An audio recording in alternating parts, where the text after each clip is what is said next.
ବେଳେ ବେଳେ ସବୁ ଦୁଃଖ କଷ୍ଟକୁ ଲୁଚେଇ ମୁଁ ଭଲ ଅଛି ବୋଲି କହିବାକୁ ପଡ଼ିଥାଏ। କାହିଁକି ନା ଅକୁହା ଦୁଃଖକୁ ବୁଝିବାର ଶକ୍ତି ସମସ୍ତଙ୍କ ପାଖରେ ନଥାଏ।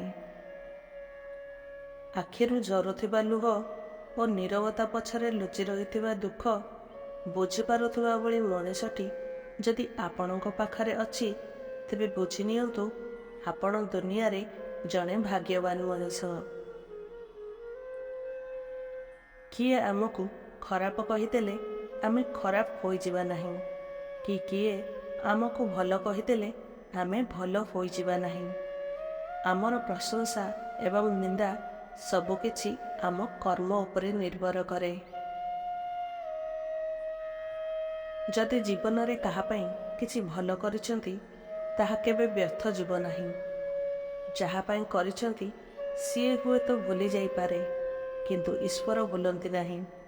କେଉଁ ରାସ୍ତାରେ କାହା ମାଧ୍ୟମରେ ଆପଣଙ୍କୁ ଭଲ କର୍ମର ମୂଲ୍ୟ ଆପଣଙ୍କୁ ଫେରାଇ ଦେବେ।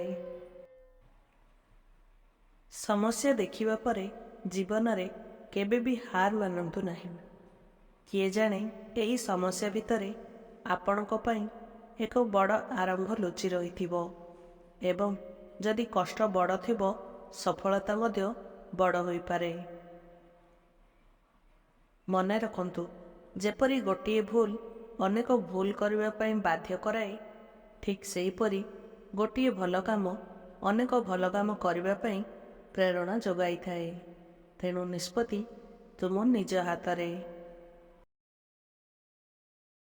ସବୁ କଥାରେ ଜବାବ ଦେବେ ନାହିଁ, କାହିଁକି ନା ସମ୍ମାନ ବଞ୍ଚାଇବା ପାଇଁ ବେଳେବେଳେ ନୀରବ ରହିବାକୁ ପଡ଼େ।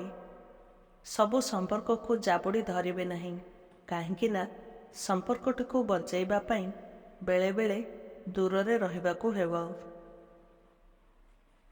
ଅନ୍ୟକୁ ସାହାଯ୍ୟ କରିବା ବହୁତ ପୁଣ୍ୟ କାମ, କିନ୍ତୁ ଏତେ ବି କାହାକୁ ସାହାଯ୍ୟ କରନ୍ତୁ ନାହିଁ ଯେ ସେ ସାହାଯ୍ୟ ଆପଣଙ୍କ ପାଇଁ ଦୁଃଖର କାରଣ ହୋଇଯିବ।